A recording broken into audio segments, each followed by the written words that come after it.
How many people actually woke up this morning and consciously created a future? You know, the biggest reason why people don't do it is because you don't believe it's true.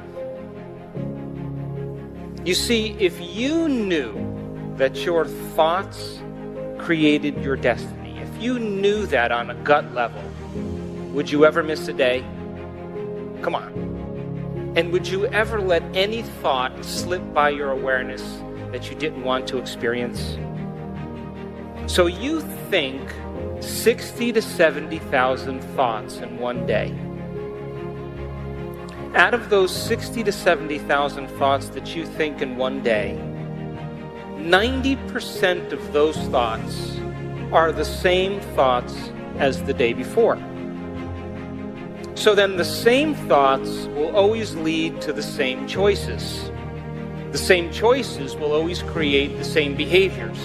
The same behaviors will produce the same experiences, and the same experiences will create the same emotions, and those same familiar feelings and emotions will drive the same exact thoughts. And your biology, your neurocircuitry, your chemistry, your hormones, your physiology, and your genetic expression will be always equal to how you think, how you act, and how you feel.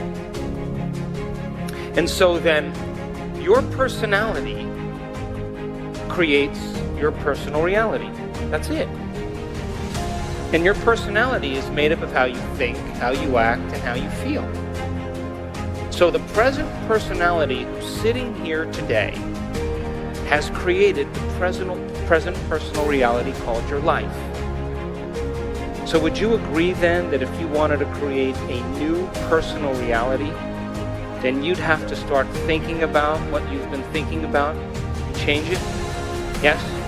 And you'd have to start noticing those unconscious habits and behaviors that lead to the same experiences, that create the same emotions, that reaffirm the same identity, and decide if you want to act and choose in the same way. And then you'd have to look at those emotions that you've memorized,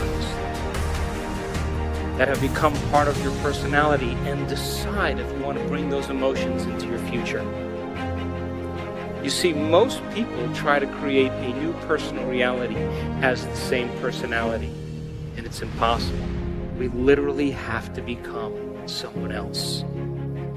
So then, if you keep thinking the same way every single day and making the same choices that lead to the same behaviors, there's a principle in neuroscience, and that principle is nerve cells that fire together wire together. So as you repeat the same thoughts, choices, behaviors, and experiences, you're forcing your brain to fire in the same sequences, in the same patterns, in the same combinations every day. And as long as you make your brain work the same way every day, you're reproducing the same level of mind. And you begin to hardwire your brain into a very finite signature. And that finite signature is like the box of the brain. So then, thinking outside the box then would mean that you would begin to make your brain fire in new sequences, and new patterns, and new combinations. And whenever you make your brain work differently, you're changing your mind, because mind is the brain in action. So the one ingredient that allows you to be in the process is information, is knowledge. Because every time you learn something new, you make a new connection in your brain. That's what learning is. Learning is forging new synaptic connections. Remembering is maintaining and sustaining those connections. So then, the Nobel Prize laureate Kandel in the year 2000 found that when people learn just a few bits of information, they doubled the number of connections in a certain part of their brain from about 1,300 connections to 2,600 connections. But if they didn't revisit that information and review it, within hours or days, those circuits literally pruned apart. So then, as you begin to learn vital information about the nature of reality, new science of possibility, and you begin to wire that information in your brain, and you can repeat it, which, by the way, if you come to the workshop tomorrow, you're going to have to repeat everything that you learn, because you're going to have to wire it in your brain. So that in your weakest moment or your darkest hour, you don't talk yourself out of possibility. So as you learn just a little bit of information, you're adding new stitches into the three-dimensional tapestry of your gray matter. And if you can contemplate and think about what you've learned, you're making your brain fire in new and different ways. And when you make your brain work differently, you're changing your mind. So then, new thoughts should lead to new choices. And new choices should lead to new behaviors. And new behaviors should create new experiences. And new experiences should create new emotions.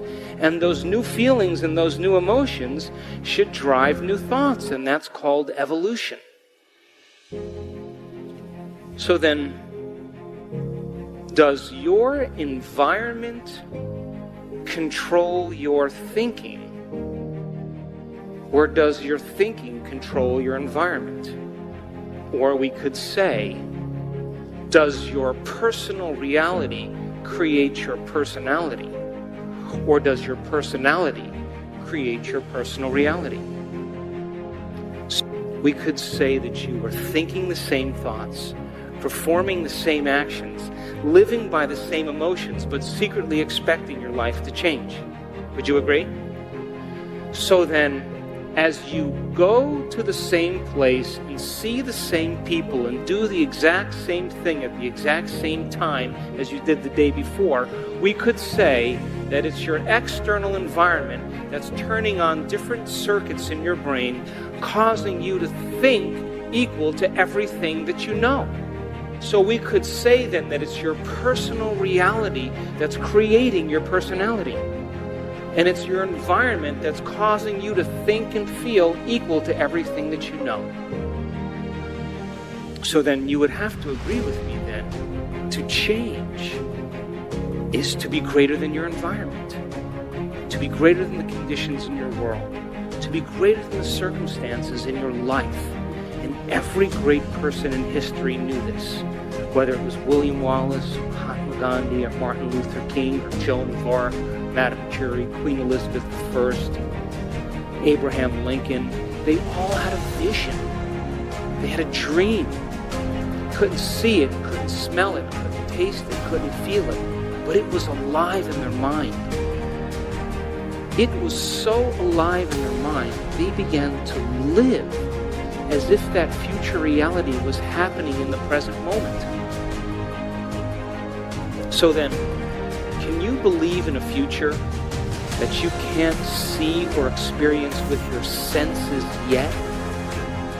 But you've thought about enough times in your mind that your brain is literally changed to look like the experience has already happened. Neuroscience now says it's absolutely possible.